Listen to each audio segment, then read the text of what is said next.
Buenas tardes, segunda semana de 7 días, 7 temas. En este caso hoy volvemos, como estuvimos la semana pasada, con Víctor Delgado en un ámbito que es el de rendimiento y salud. Con Víctor hablamos de la preparación física. Hoy con nosotros tenemos a Daniel López. Buenas tardes, Daniel. Hola Fernando, ¿qué tal? Hola chicos, ¿cómo estáis? Bueno, Daniel, ¿nos puedes hacer una breve o un breve resumen sobre tu trayectoria? Sí, sí, brevemente. Pues yo comencé a estudiar INEF, en este caso, que es la educación física, aquí en Barcelona, y a partir de ahí, pues cuando terminé, decidí seguir formándome en fisioterapia y aún así, pues no conseguí encontrar todas aquellas respuestas a las preguntas que me estaba haciendo y entonces me seguí formando en otros elementos asociados con el cuerpo humano, ¿no? Y en el fondo, pues era sobre todo enfocado hacia la parte física, luego también un poquito a la parte física y mental, que esto lo hice en Estados Unidos, y bueno, sobre todo conocer la biomecánica y cómo el cerebro y los procesos que el cerebro usa para acoplar gestualidades en el cuerpo a través de la activación de los músculos, ¿no? Entonces, esto fue, bueno, una parte ya importante de conocimiento que me siguió abriendo más preguntas, pero me respondía ya a otras preguntas que tenía y finalmente, pues también decidí estudiar cómo englobar estas diferentes partes, ¿no? Sobre todo la psiconeuroinmunología, que esto es lo último en lo que me he formado y la verdad es que esto da muchas respuestas también a las preguntas que tenía. Muy bien, Dani. Bueno, ¿sobre qué trata lo que nos vas a explicar hoy? Pues trata sobre la terapéutica en el fútbol sala. Vale, Una vale. visión bastante, perdona Fernando, Sí, sí. una visión bastante global, bastante abierta, pero también muy enfocada y muy centrada. Vale, pues Dani, adelante cuando quieras empezar. La pantalla es toda tuya. Muy bien, gracias Fernando. Vale chicos, pues mira, la primera cuestión que considero muy importante aquí es que hay que considerar que todo sistema humano se compone de tres pilares: emoción, pensamiento y cuerpo. Y estos tres pilares interaccionan permanentemente. Ujú. La lesión en un jugador comienza cuando el equilibrio entre estas tres partes se rompe, ¿vale? Entonces, cada área debe de tener un especialista, Ujú. ¿sí? Entonces, en el fútbol sala concretamente, eh, cada especialista recoge información y además esa información es compartida o debería de ser compartida con las otras áreas. En este caso, pues para explicarlo claramente, pues tanto entrenador como psicólogo, como fisio y preparador físico, que podría ser la figura del fisio y preparador físico en este caso, ¿no? Conjuntamente, Ujú. pues reciben una información, pero a su vez luego lo que hacen es comentarla entre los tres. Como digo, entrenador, psicólogo y preparador físico o fisio, ¿sí? Ujú. Entonces, cuando esto realmente fluye y encaja bien, es más difícil que lo que he comentado antes, que el equilibrio entre estas tres partes que comentábamos, emoción, pensamiento y cuerpo, se rompa. Si es más difícil que se rompa, es más difícil que el jugador eh, se lesione. Ujú. Ok, entonces, si Fernando, Sí, sí, sí, sí, sí. ¿está Es claro sí, esto? muy claro. Sí, sí. Muy bien. Porque también es muy importante que tengamos claro cuáles son los fundamentos de la recuperación. Y aquí he puesto cuatro como importantes, ¿no? Como principales. El primero es que todo cuerpo tiene la capacidad para sanar por sí mismo. Ujú. Por tanto, es muy importante darle tiempo y aplicar pequeñas cargas para que se recupere pronto. Ujú. ¿Qué significa esto? Significa que si yo quiero acelerar la recuperación de una lesión en un jugador, puedo estar incurriendo en fuera de tiempo y por lo tanto lo que estaría haciendo es impedir que ese jugador se recupere adecuadamente. Ujú. Y de estos voy a poner ejemplos a posteriori, pero quedaros con esta frase, por favor, que todo cuerpo tiene capacidad para sanar por sí mismo. Vale. El segundo elemento importante dentro de los fundamentos de la recuperación del jugador es que tanto si hay lesión como si no la hay que respetar los rangos fisiológicos corporales individuales. ¿Qué significa esto? Pues significa que el deporte no es salud, porque en cualquier práctica deportiva estamos llevando al cuerpo mucho más allá de aquellos rangos fisiológicos que tenga como normales ese cuerpo. ¿Vale? Por lo tanto, cuando entras en la práctica deportiva, sea cual sea el deporte, pues si lo queremos aplicar en el fútbol sala, que es un deporte donde hay unos requerimientos de agilidad, donde hay unos requerimientos muy fuertes a nivel de las cargas que se aplican por momentos inerciales, que esto es un concepto físico, pero que básicamente es asociado con aceleraciones, deceleraciones, sí, esto lo comprenderéis quizás mejor, pues todo esto al final se carga por completo lo que son los rangos fisiológicos del jugador y por lo tanto le predispone a que se lesione, ¿de acuerdo? Si además añadimos que hay golpes, toques, empujones, zancadillas, pues eso aún le predispone muchísimo más a la lesión. Entiendo. ¿Vale? Tercer punto. Una lesión es un hándicap y repercute en una caída de la capacidad global del rendimiento. ¿Vale? Puede afectar también al espíritu del jugador que la sufre. Esto no hace falta explicarlo mucho, ¿verdad? Aquel que se ha lesionado comprende perfectamente que viene de una situación, se instala en otra y no sabe cuándo saldrá de esa otra situación. Por lo tanto, comienza un periodo en el cual muy posiblemente pueda desarrollar, en función de si se recupera lo previsto para él, que normalmente no es así, una parte de ansiedad. Y esa ansiedad tampoco le va a ayudar mucho en su camino de recuperación. ¿Sí? Sí, sí. Entonces, el cuarto punto dentro de los fundamentos de la recuperación está asociado con este tercero. Es esta caída de la capacidad se da porque hay un eslabón que ha quedado debilitado. Cuando hay una lesión, hay un eslabón que queda debilitado dentro de ese cuerpo. Reforzar el eslabón, por lo tanto, es clave. Contrariamente a lo que muchos podemos pensar, reforzar un eslabón no significa trabajar exclusivamente en el área o la zona afectada por eso, sino hacerlo en el cuerpo en general. ¿Ok? Es muy importante esto. Parece un poco contradictorio, ¿verdad? Sí. Pero lo cierto es que para recuperar una parte que se ha lesionado, si tú trabajas en aquella zona exclusivamente donde hay una lesión, el resto de las partes quedan sin recibir estímulo y por lo tanto es importante que el resto del cuerpo sí reciba estímulo porque además, si refuerzas otras partes, la parte que está lesionada se acoplará progresivamente al ritmo del resto de partes, ¿sí? Además, si trabajas el resto de partes, la parte que está lesionada queda un poquito más protegida, si queremos verlo así. Y por lo tanto, su ritmo de recuperación puede acrecentarse y por lo tanto mejorarse, ¿sí? Por lo tanto, la recuperación sería anterior. Muy bien.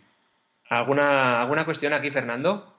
No, Dani, sobre lo que estás diciendo, entiendo que cuando dices de protegida, te refieres que al final el tener las partes sanas que continúen recibiendo estímulos, te refieres a que continúen trabajándose, ¿no? Exacto. Ayuda a que al final esa parte que está afectada, pues cuando llegue a un nivel más o menos óptimo, ¿no? Realmente ya se haya sentido protegida, ¿no? Durante todo ese proceso, ¿no? Exacto.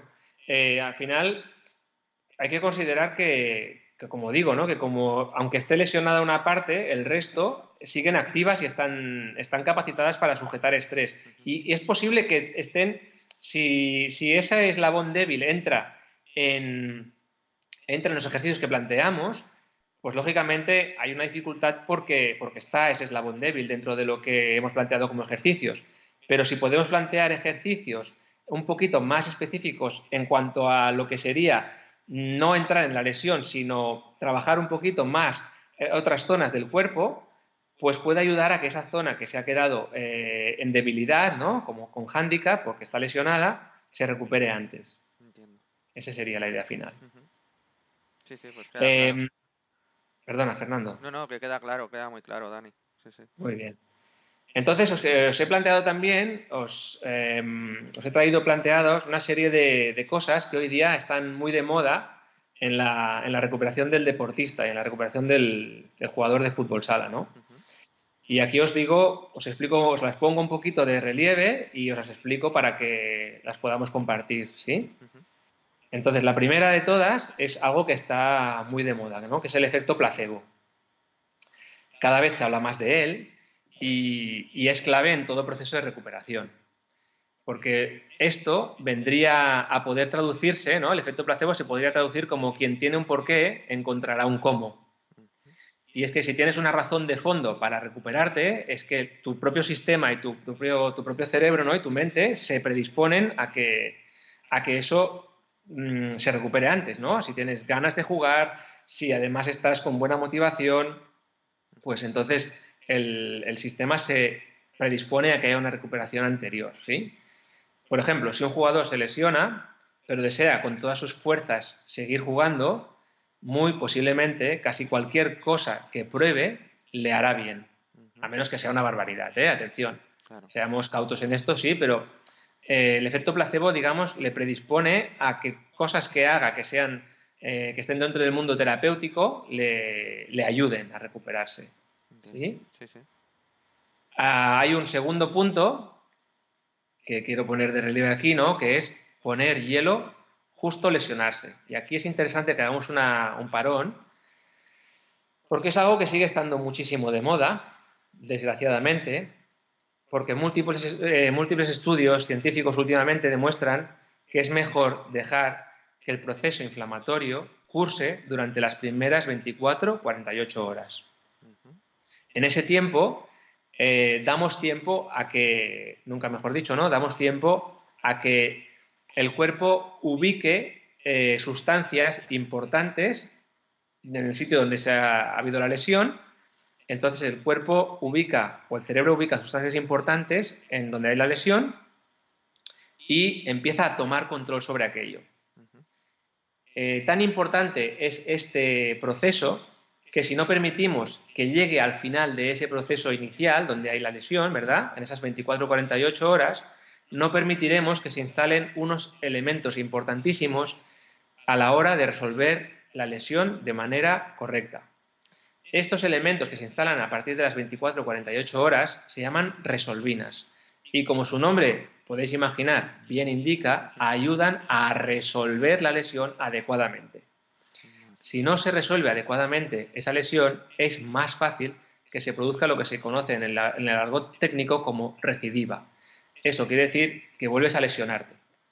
Y si te vuelves a lesionar, malamente, nuevamente mal, ¿sí? Quiere decir esto que vas a volver a estar parado, los factores de ansiedad van a empezar a estar críticos, tu participación en el equipo muy posiblemente vaya a caer de manera drástica. Bueno, todos esos elementos que todos conocemos cuando un jugador se lesiona. Pero si además se lesiona más veces, pues cada vez vamos a peor. Vale, Dani, entonces estaremos diciendo bueno, lo que habitualmente estamos haciendo, yo me pongo también dentro de ese lote, ¿no?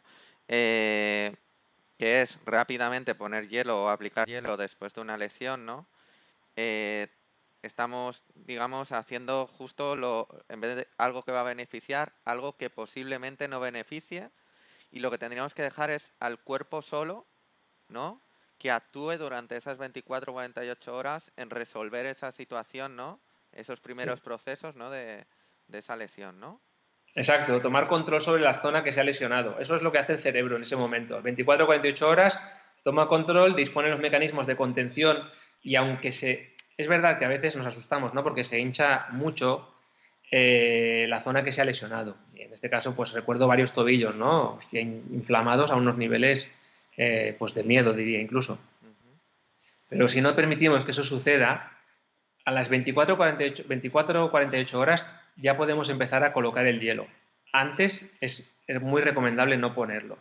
Si Entiendo. lo pones ya sabes que estás jugando en esos límites, ¿sí? Sabes que estás jugando a que tu cerebro no pueda llegar a colocar resolvinas ahí y por lo tanto la resolución de la lesión quedaría afectada negativamente.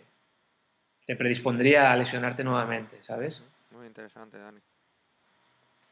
Mira, el tercer punto del que quería comentarte, Fernando, que quería hablarte, es el de vendajes funcionales y comentar un poquito las ventajas e inconvenientes. Ujú.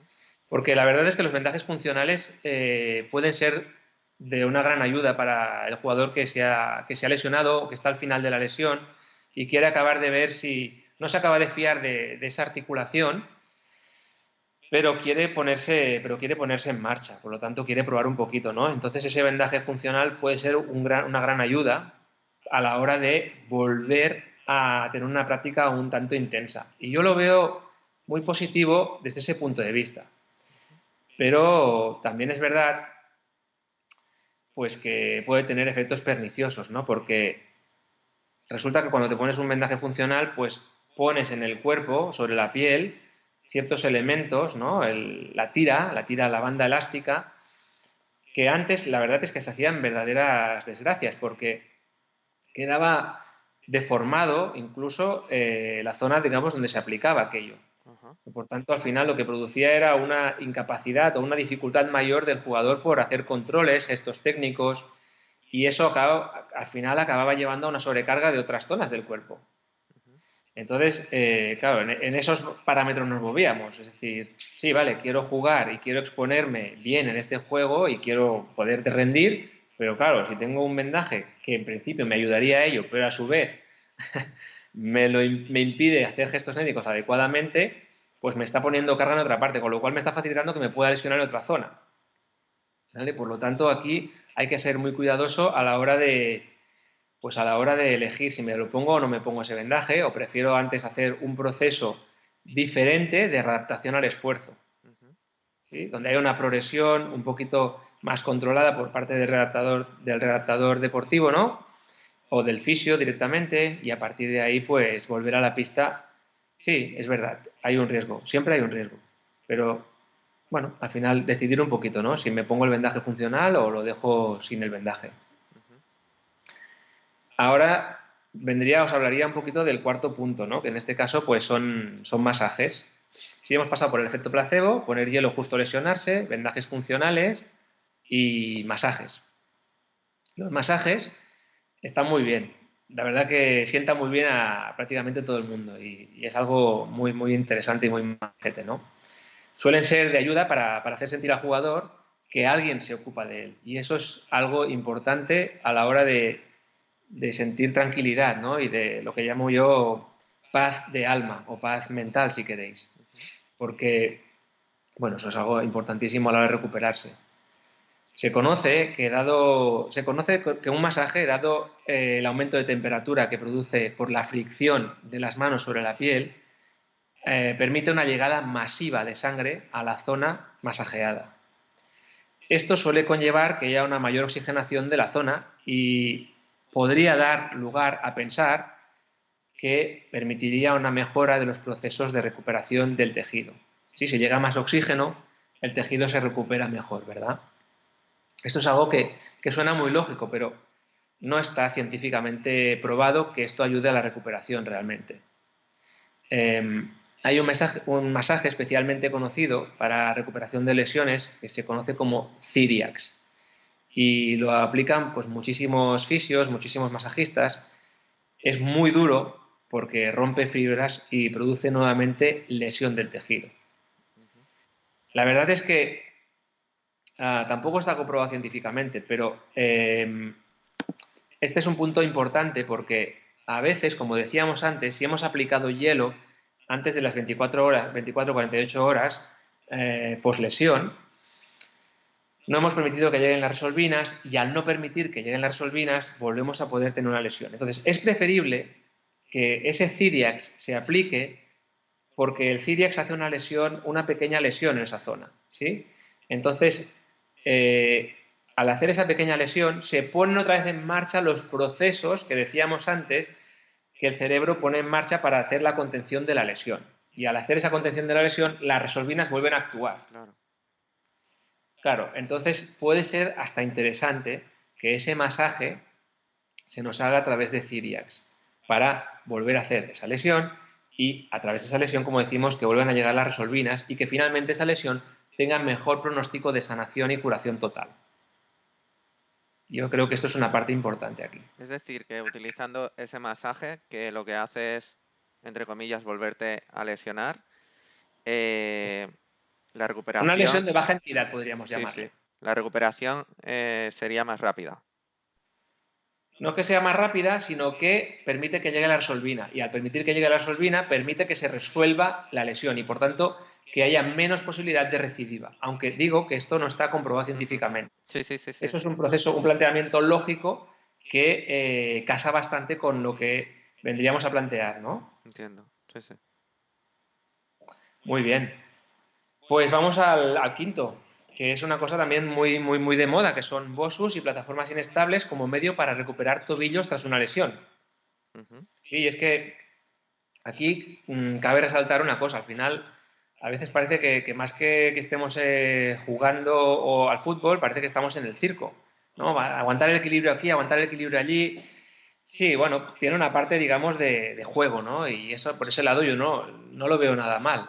Pero os pongo una cosa que a mí me ayudó a comprender si era más, si me ayudaría o más bien podía ser un riesgo, ¿no? Un BOSU o una plataforma inestable. Y la cuestión es, cuando un sistema está inestable, porque se está recuperando de una lesión, añadirle mayor inestabilidad desde fuera parecería razonable. No, Claro, a mí esta visión me hizo ver claramente que claro. no es tan razonable aplicar BOSUs y plataformas para recuperar. Hay que pensar que cuando una zona está lesionada, se rigidifica, ¿sí? Es decir, esto es que pierde movilidad porque no existe la estabilidad requerida y todos los músculos se tensan en mayor medida, ¿no? Se tensan más para dar la mínima estabilidad requerida para mantener la integridad de ese cuerpo, del propio sistema en sí, Ujú. ¿sí? Entonces, los BOSUs colocan al cuerpo, en este caso a los tobillos, ¿no?, en posiciones que pueden llegar a sobrepasar con creces los rangos de movilidad de este jugador lesionado. O sea, si decíamos que cuando juegas al fútbol ya sobrepasas con creces los límites, o sea, los rangos que tienes fisiológicos en tu cuerpo, cuando estás lesionado, esos rangos se restringen más todavía, porque el sistema lo que hace es proteger las zonas rigidificando esas zonas, es decir, aumenta el tono muscular para tener contención de esa zona, ¿sí? Ujú. Entonces me voy a hacer un BOSU para recuperarme, unas sesiones de BOSU, ¿sí?, unos ejercicios sobre el BOSU inestables. Claro, me voy a ir a zonas donde no voy a pasar, o sea, difícilmente voy a pasar por ellas incluso en la práctica futbolística, porque no sé si lo habéis probado alguna vez, pero si no, probadlo y veréis cómo el tobillo se va a unas posiciones muy, muy, muy límites. Entonces, es que esas zonas realmente no las vas a ni tan siquiera pasar en la práctica futbolística prácticamente, Ujú. ¿vale? Por tanto, estar accediendo a ellas de manera regular, sin control, nos puede poner en mayor riesgo todavía de lesión, ¿de acuerdo? Lo más importante en una lesión es recuperar los rangos fisiológicos, no pasarse de ellos. Entiendo. Cuando te pasas del rango fisiológico, aumenta todavía más la rigidez de la zona. Y al aumentar más la rigidez de la zona, estás poniendo más